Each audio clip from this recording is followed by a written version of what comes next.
Bush has to go watch the State of the Union. See you later, Bush. Wait, you're Austin. Excuse me, I lost my pants.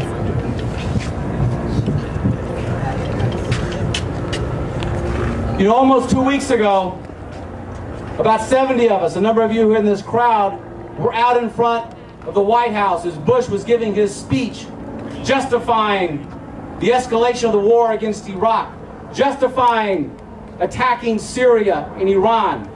We were chanting, "Stop the war now, troops out now." And you know, it was more than just a cold that was sending a shiver down our spines. Listen to what George Bush had to say. He told us, "The challenge playing out across the broader Middle East is more than a military conflict. It is a decisive ideological struggle of our time." He went on to say, "We'll interrupt the flow of support from Iran and Syria, and we'll seek out and destroy the networks providing advanced weaponry and training to our enemies in Iraq." And then he went on to say, "And we will work with others to prevent war, to prevent Iran from gaining nuclear weapons and dominating the region." Right now, today, we are in a decisive moment.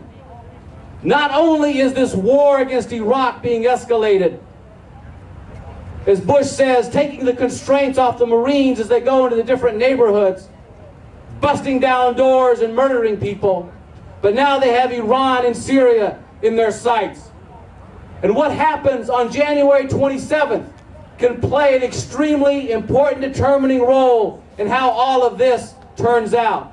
And over the next few days, we have to bend every effort, go all out, to bring thousands and tens of thousands and hundreds of thousands of people to D.C. The streets of this city need to be filled by people repudiating the war, repudiating this whole dangerous path that they've undertaken. But I got to tell you, filling the streets is not going to be enough.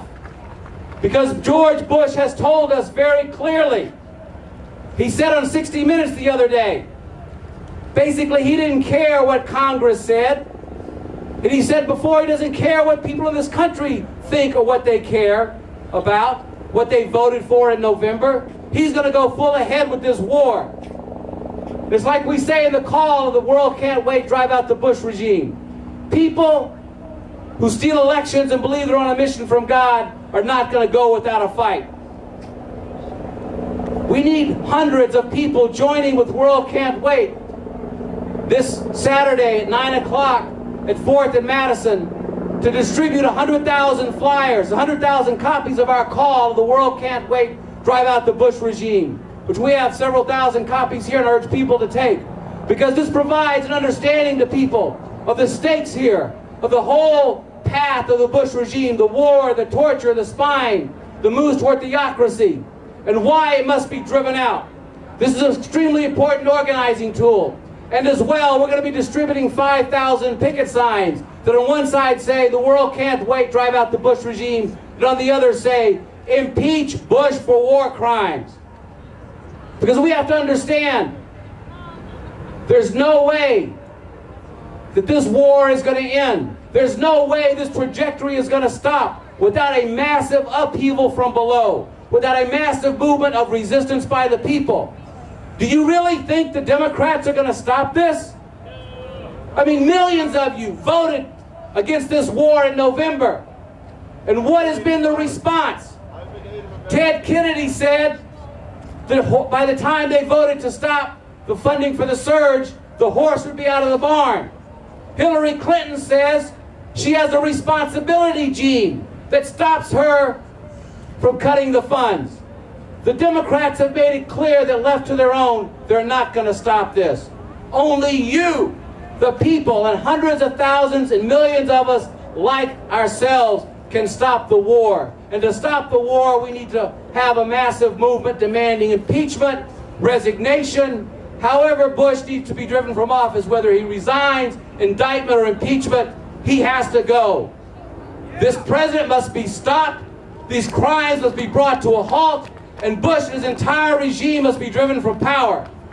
And I call upon everyone here to join with World Can't Wait, so that thousands and tens of thousands of people leave here on Saturday, having come here to stop the war, so that protesters become activists, activists become organizers, and people leave here with a determination, a spirit, and a sense of purpose that we're going to drive this regime from power, that we're going to stop these war crimes, the torture and the crimes against humanity, because the world is depending on us. The people of Iraq are depending on us.